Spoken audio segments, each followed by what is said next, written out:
And hi everyone. This is Sandy Shellis, and I am here with Gigi Schaumburg, and she is live with us on the phone from San Diego, California, where she was evacuated from her home, and she's been volunteering with the horse rescue operation. And Gigi, we're waiting for a few people to join us. However, this will be going on YouTube, so it will start from now. And I see we have quite a few. So, Gigi, welcome. I'm delighted to talk to you today. I've loved your show forever. Thank you. We just want to know you're safe, first of all. Safe and fire traumatized. I think all Californians are fire traumatized at this point. To date, we've had 500,000 acres burned in California this year. That affects millions of lives and millions of livelihoods. So we're all on high alert. Very high As a matter alert. of fact, San Diego, I just didn't know this. We had different fire codes like yellow, orange, and red. San Diego has created a new fire code, and it's code purple. It's above red. So we're under at the moment. And we're under severe fire alert for at least the next several days. It's dry as kindling out here. It is frightening. There are people that I want to let you know that are saying hi. I'm going to start because you know some of the names. Trevor Andrew is here, and Aaron Devine. Hi, Aaron. How are you? Glad that you could join. And Robin Carpenter is here from Northwest Iowa. Hi. And Trevor. Oh, I said Trevor. Hi, Trevor. And Dale Weaver is here as well. And Jean Brower is here. And it's really nice. Lynn Clifton Deering is here. Hi, Lynn. Thank you all for joining. We want to get this out, and we want to get Gigi's story out. So thank you. Gigi, can you continue, please?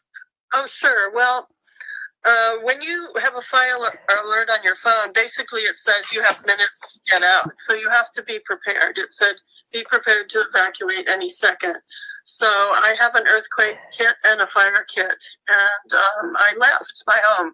You don't have any time to really get anything else out. And that's been the way it's been. It's been like this in California for a while, but not particularly with this climate crisis going on. It's been amazing. Every single day there's been a severe fire alert, severe weather alert in my city. And it remains. So we're on code purple, which is a new level above red. And we had this lilac fire start, and it was amazing. It was just like a combustion all of a sudden. It is not contained yet. It's 20% contained. Our poor firefighters have been working through the night for 2 days. Finally, they've gotten a rest. So we've burned 4,500 acres, and 8 people are injured, 3 firefighters, and 1 horse trainer has been critically injured, and she's in a medically induced coma right now. Oh my gosh. She tried to save her, and it's just tragic. So one of the things that happened was a horse facility. So is second in the nation to having the number of horses they have, right under Lexington, Kentucky. So there was a horse training facility of 1,000 horses, and they were trapped there from 3 sides with the fire. 1,000 horses. 1,000. So it was crazy, and they were in this corral and in their stalls, and nobody could get to them. And I saw a video of one man risking his life to open the stalls just seconds before they burst into flames. And finally, they just opened the gates, and the horse left. Let him run. Who is the trainer? Do you know the trainer's name? I don't know her name right now. Okay. So One 1,000 one thing we horses? did find out, is the horse community is very close knit. So the second they heard, they were out there with their trailers trying to get through. It wasn't easy. They were held up because of the fire being all around them. So to date, they evacuated the horses to the Del Mar Racetrack Fairgrounds. This is emotional. Yeah, they have 40 barns. It's a huge facility, and they can take in 1,500 horses, and they have about 1,000 now, and they're still coming in. Oh my God! My God, tears in my eyes. I can't help it. I'm an emotional person. I didn't want to do this. I cry, but it's hard. I know, it's really difficult. And 25 horses didn't make it, and horses are running around. People don't know where they are, and so it's kind of chaotic. When there was a call to volunteers, I live near the racetrack, so I had to go down. Besides the horses, there are the French donkeys. Okay, donkeys and chickens. They have alpacas. They have llamas. They have wow. But mostly big animals, and the rest of the smaller animals are at the Humane Society. Okay. The volunteers are absolutely amazing. When I got down there as a volunteer, it was run like a Swiss watch. Honestly, so many people came out to help. There were Swiss trainers, there are trainers. There are jockeys, there are people like me who just want to help. There are people who are good with horses.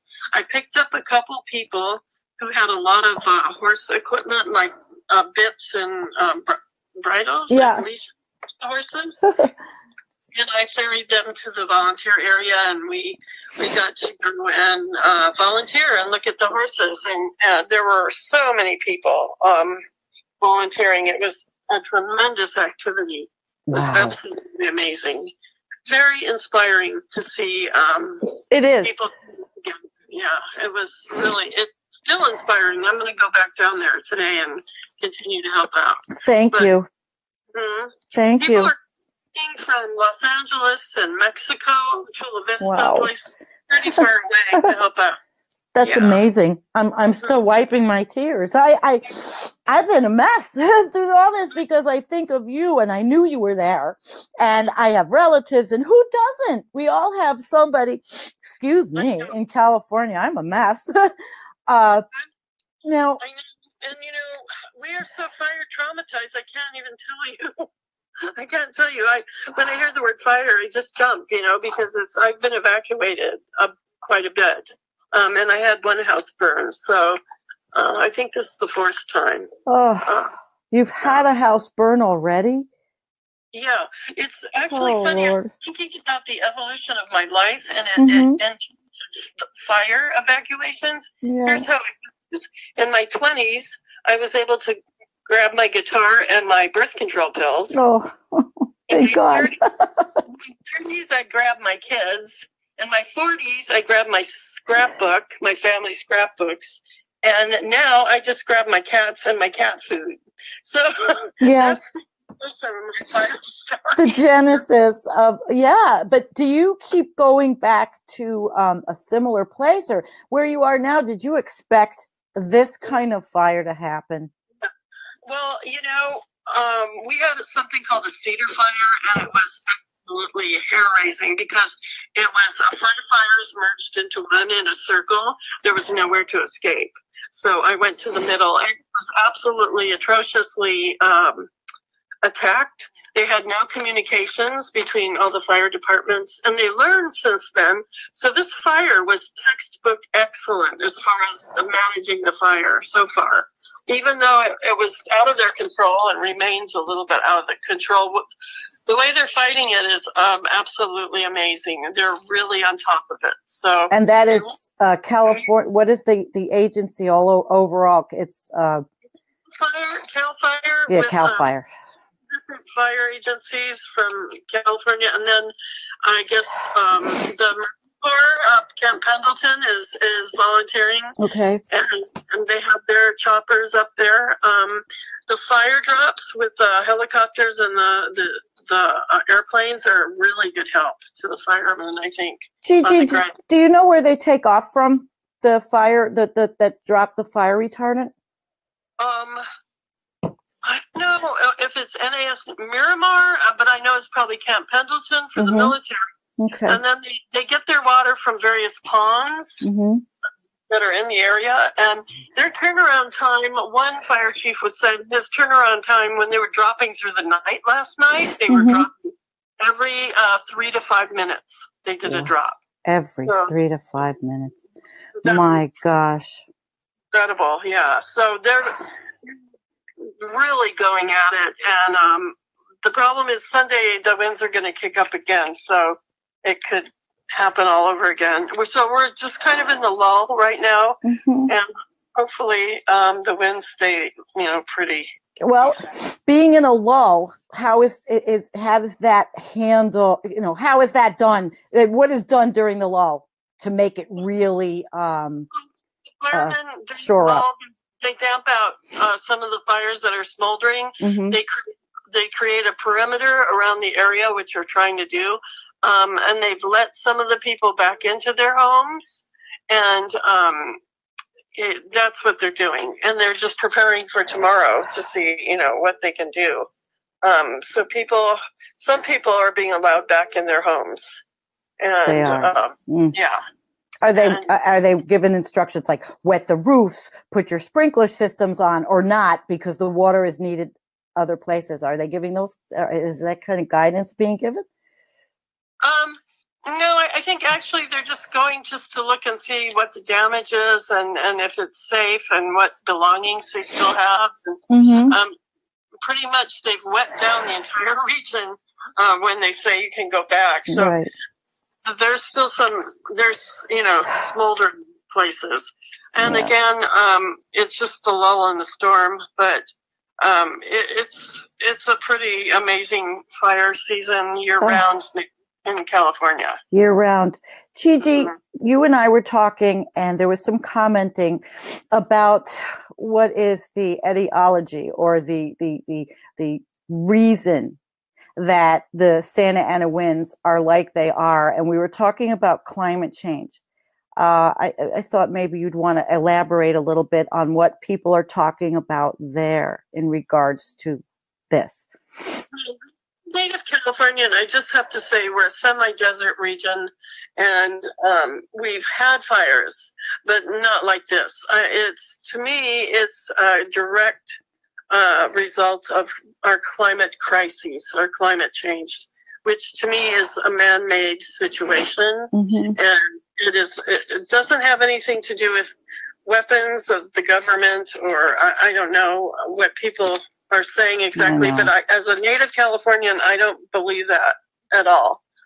I've just seen things progress to where they are now, and it is a climate crisis, and it's we need to move past the conspiracy theories and go towards solutions, I believe. Oh, Gigi, absolutely. Absolutely. And that's what we're trying to do here on this Environmental Coffee House is look at the issues, but look at solutions and things that we can do for the things that are in front of us. These fires are in front of you. They are caused by climate change. There has to be mitigating things to do now going forward. Have people with you been discussing the next step forward? Yeah, well, as Californians, I love our governor, Jerry Brown. I know that maybe I'm in the minority, but I've fought forever. But he has a mixed report on climate crises solutions. There's a bill coming up, which is SB 100.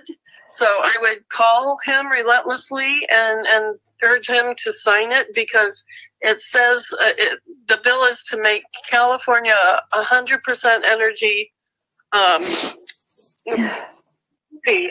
from fossil fuels by 2045. Absolutely. And so I think California is the sixth largest economy in the world of any country. It's like another country. Yeah, and so we have a lot of resources that we can throw on it and a lot of brains, and we can do it. But Jerry Brown has, he's let the loopholes with the fossil fuel energy people remain open, and he's kept fracking going, and so he's had a mix, but I think our chances is his political sensitivity, because he wants to be known as a leader in climate change solutions. Absolutely. So right now he's going to convene a climate change, meeting on September 2018.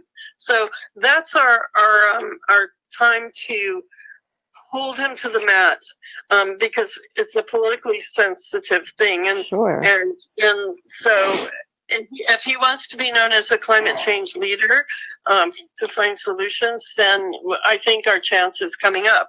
Just to press him on the SB 100. Okay, we'll put that information up. SB 100, yeah. I'll get it. Do you think that the governor had been looking at fracking and fossil fuels as a short-term solution to a long-term plan of going green? Because that's some of the discussion, is how are we going to change over? But, these pipelines, they put these pipelines in, they give us, that's a 40-year commitment. Yeah, we've been saying we're going to change slowly since the 60s. Oh, my God. California is the third largest fossil fuel state after Texas and North Dakota. Wow. And so we're right up there. I think Obama was saying something about that when he first got in. We're going to all do green energy and everything. And that kind of was displaced, I think, as an issue. I think he was taken aside. Yeah. Bitch slapped a little. I hate to say it. In the corner and just talk to you. But I think we have the goods. I think we have the technology. It's a matter of political will and spending on the public purpose, which is our quality of life. And it can't happen with people like the California Republicans just voted to eliminate the tax deductions for personal losses from wildfires. I know. It's like, come on. We need to, help the people. It's time to help the people. Something's got to give, and it's going to give in the elections in 2018. I can't, it has to, because I think I look at it like our last chance. But, I don't want to take you all the way through there. I'm going to go there kind of, because we have to be aware. Okay. The Koch brothers are spending $600 million for the 2018 election to sway our minds and our hearts, and probably people on the other side. And what I want politicians that are going to spend on the people's purpose, on the welfare of the people and the planet. That's what Absolutely. I want. That's what all of us here want. That's why they're with us on Environmental Coffee House. Exactly. So I'm just looking for people with solutions who are actually going to do things and are willing to stick their neck out a little, because it might not be the most popular thing that they're supposed to be doing. But I think if we press them, if we call them relentlessly, I think, that's what we have to do. And one of the things, there are many different solutions, but it's time. It's time to address them, I think. Yeah, it's time. It's been time since 1970. It's been time since Isaac Asimov in the 80s, the scientific writer, talked about what was going to happen, and it's happening. I know. And then, when I read Silent Spring in the 60s, I went, uh-oh, we're in trouble, We better do something. I think everybody should read Silent Spring if you haven't. Rachel Carson. Have to read it. It was one of the first. And there's so many. And in fact, I think that Environmental Coffee House, we're going to start a book list of must-reads. I do think that's going to be helpful for our followers. That would be great, because there's so many people out there with a deep sense of the earth and healing and, people that are heart-centered and know what has to be done. And, we're all going to get together because we're all merging, basically, I think. I hope so. Yeah, we have to. All of this squabbling has to stop, because we have one thing that overarches everything, and that's climate change and pollution. And also the two things that are going to take us down. Right. And I think we all want the same thing, which is ironic. So we just we need to just not listen to the noise and the propaganda from both sides, and just remain heart-centered and say, what do I want? What do I want for the planet? What do I want for the people? What do I want for myself, my family, and my friends? And then just not listen to, the whatever. We need to be community-minded and not what's in it for me. It's got to be, we've got to get out of the me first. And to me, what I hear from you is that everybody there is out of the me first. Tell us a little bit more about that. Well, that was my takeaway from what I saw and experienced, and why I'm going back there. I saw a profound sense of community, of people setting aside any strata that they're involved in and just helping out.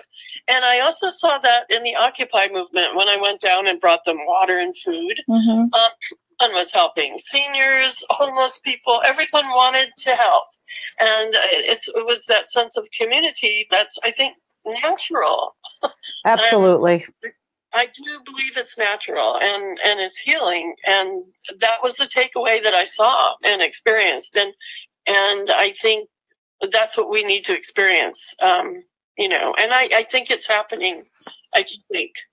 Well, I think so. And with all of our voices collectively, I hope, at least for my little tiny little weeny sliver of the world here, that it proliferates. And I do believe that I've brought some of you on the journey with me, because we all were kind of naive, and it's been an eye-opener. And so many of you that have followed me, I don't think we all were aware of just how serious everything is in our environment, climate-wise. Exactly. And, Margaret Mead said one person can change the world. And, and that's you. You're changing the world. I mean, it's a ripple effect. It's going outward. And it certainly called my number today.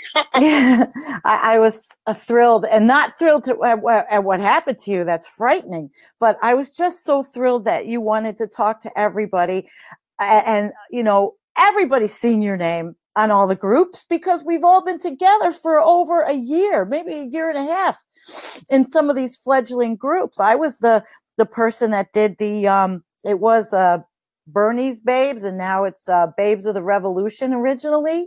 And all of this journey that took me to realize how serious in trouble we are. And, when the scientists say we're above 400 ppm part per million of our carbon, the CO2. And then the other deniers will say, oh, CO2 is good for plants. I mean, get a life, people. They have to stop. These deniers, they're really, what they're doing is killing people.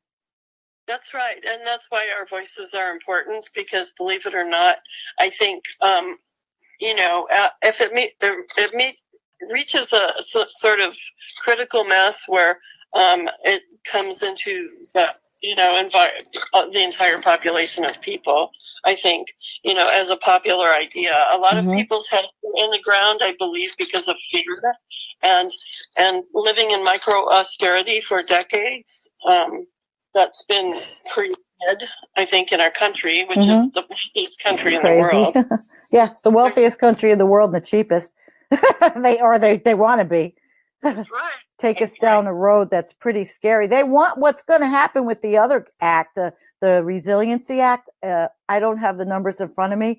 It's a sneaky way of, when a fire happens or something happens, of the government saying, okay, well, we're going to give you 30,000 acres and you can clear cut, you can do whatever you want with it, to the lumber industry, to the wood products industry. It's really just a sneaky way to take the land. And I did a whole live stream on that. Wow. Wow. Yeah, we have to be vigilant, and Excuse me, guys. yeah. I don't know. Good. I think it's a matter of just being heart focused and just plowing ahead and talking as much as we can, and just getting the word out there. Because little by little, I think it's changing all of us, and it's changing the world. Although, it's going to be a hard grind. It's, and Californians have our shoulder to the wheel. We're just, clear cutting our land around fire zones and watering and doing what we can. But hopefully this fire will get through this fire, and we'll get the word out. And to vote for SB 100. Yes, SB 100 in California. I follow the California Chaparral Institute, and in my last one, the stream, I was talking about how their suggestions for people's homes to go, how much you should go out in clearing the front of your house, and they discussed all houses having sprinklers on the outside, not just the inside, on the outside of the houses.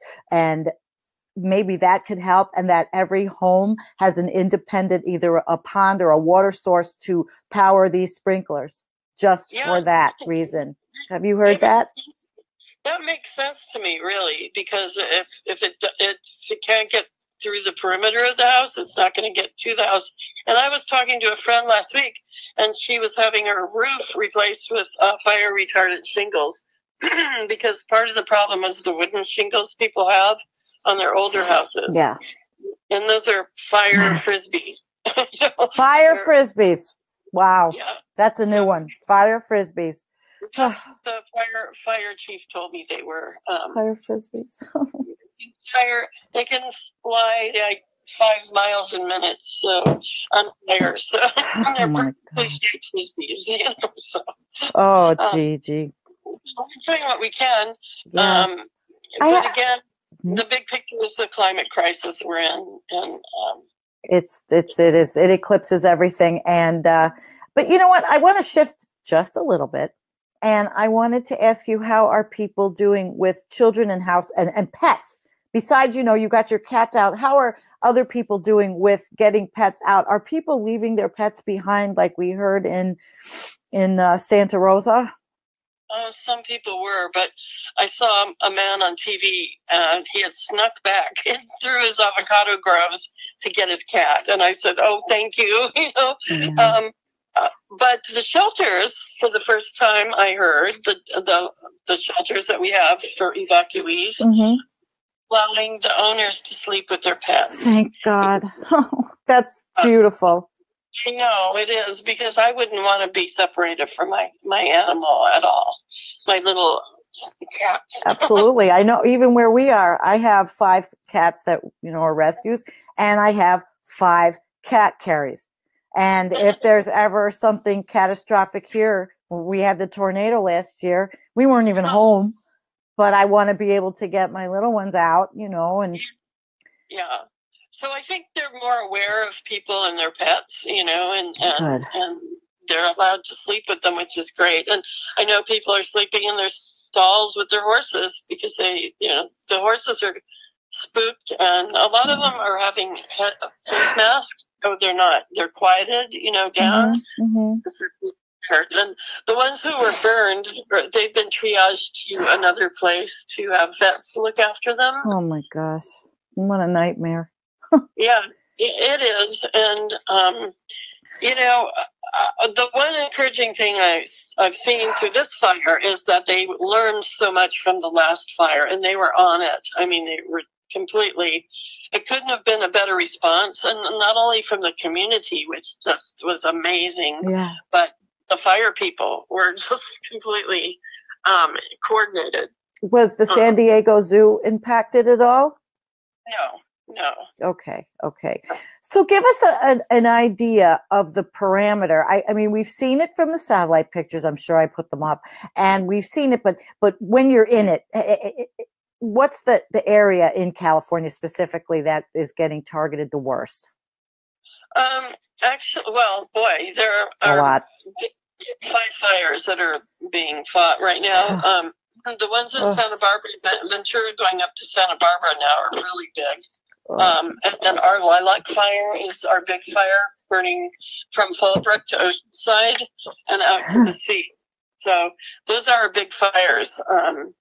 I don't know the name of the Ventura fire, but it's called the lilac fire. If people don't understand that they are seeing this, they are seeing climate change in front of them, and somebody's asking, why didn't the forest burn?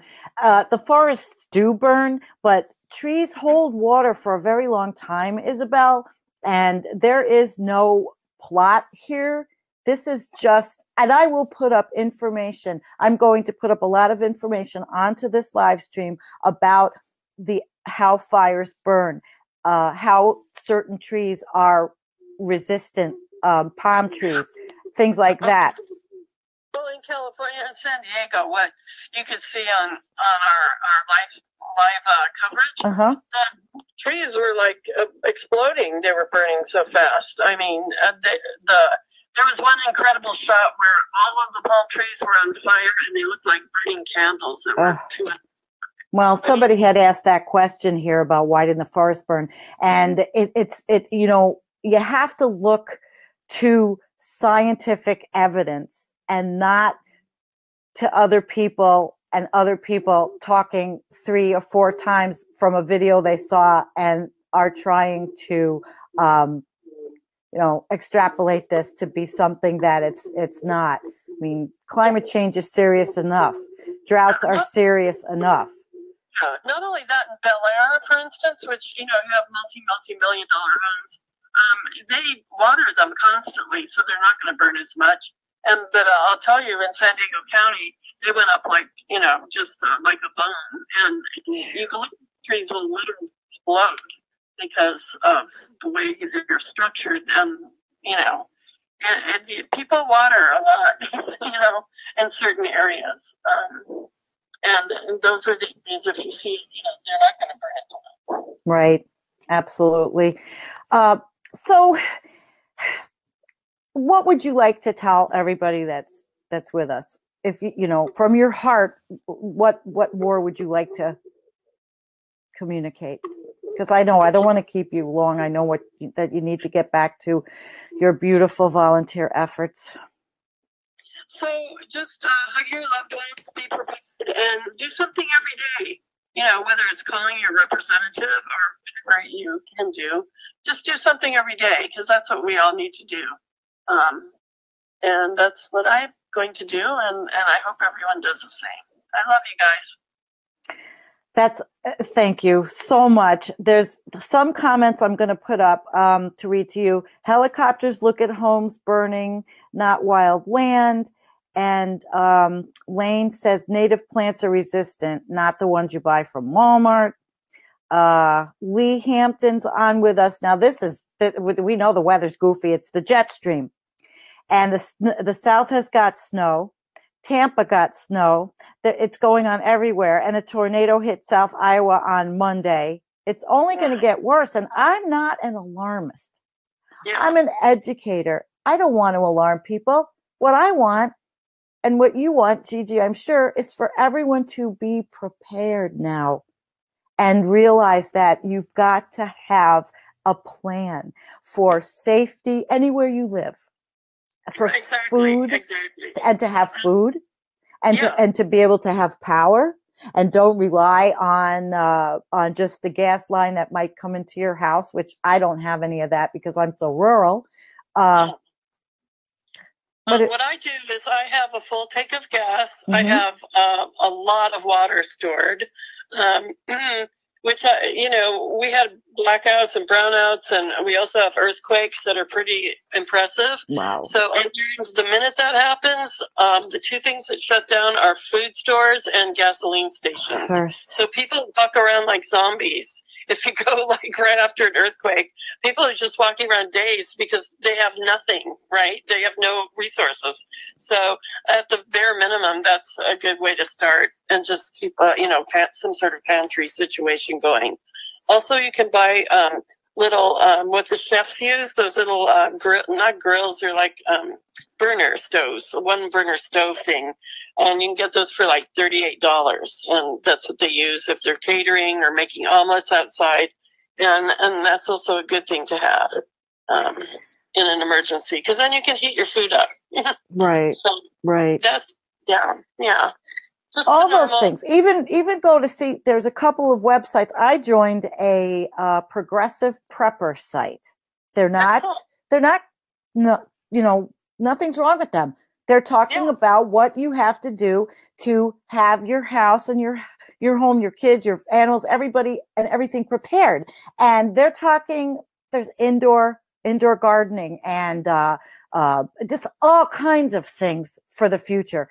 Our future is completely different than what we've experienced so far, and our children's.